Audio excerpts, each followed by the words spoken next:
पंघट पर औरतों की खिटपिट। गांव के पंघट पर चार औरतें पानी भरने आईं। पानी भरते भरते वे एक दूसरे से बात करने लगी। चारों के एक एक पुत्र थे। बातों बातों में उन्होंने अपने पुत्रों के गुणों का बखान करना प्रारंभ कर दिया। पहली औरत बोली, मेरा पुत्र बहुत सुरीली बांसुरी बजाता है। जो भी उसकी बांसुरी सुनता है मंत्रमुग्ध हो जाता है। मैं ऐसा गुणवान पुत्र पाकर बहुत प्रसन्न हूँ। दूसरी औरत बोली, मेरा पुत्र बहुत पहलवान है।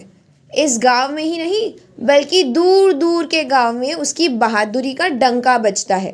ऐसा गुणवान पुत्र भगवान सबको दे। तीसरी औरत कहाँ पीछे रहती। वह बोली, मेरा पुत्र कुशाग्र बुद्धि का है। उससे अधिक बुद्धिमान इस पूरे गांव में नहीं। लोग अपनी समस्याएं लेकर उसके पास आते हैं। मैं ऐसा पुत्र पाकर धन्य हो गई। चौथी औरत ने सबकी बातें सुनी लेकिन कहा कुछ भी नहीं। इस पर वे औरतें उससे कहने लगी, बहन तुम भी तो कुछ कहो ना। तुम्हारे पुत्र में क्या गुण है? कोई ना कोई गुण तो उसमें अवश्य होगा। वह औरत बोली, क्या कहूँ बहनों, मेरे पुत्र में तुम्हारे पुत्रों की तरह कोई गुण नहीं है। उसकी बात सुनकर तीनों औरतों ने गर्व से अपना सिर उठा लिया। कुछ देर में सबने पानी भर लिया और वापस जाने के लिए अपना अपना घड़ा उठाने लगी।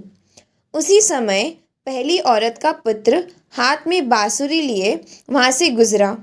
उसने देखा कि उसकी माँ पानी से भरा घड़ा नहीं उठा पा रही है, किंतु वह ये अनदेखा कर बांसुरी बजाते हुए वहाँ से चले गया।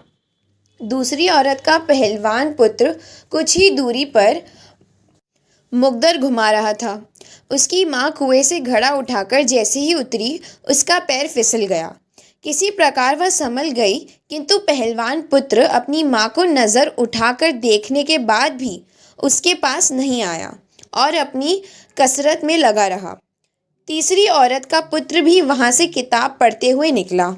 उसकी माँ ने उससे कहा, पुत्र मैं दोनों हाथों से घड़ा पकड़े हुए हूँ, ये रस्सी ज़रा मेरे कंधे पर डाल दे।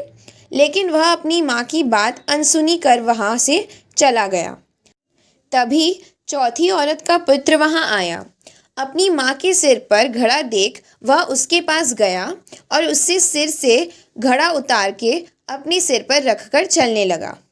कुएं के पास बैठी एक बुढ़िया यह सब देख सुन रही थी। वह बोल पड़ी, मुझे तो यहाँ बस एक ही गुणवान पुत्र नजर आ रहा है, वही जो अपने सिर पर घड़ा लिए जा रहा है। माता पिता की सेवा करने वाले पुत्र से गुणवान पुत्र भला और कौन हो सकता है?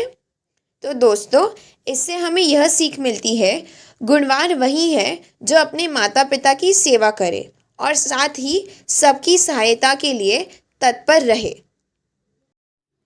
दोस्तों, आशा है आपको मेरी यह कहानी पसंद आई होगी।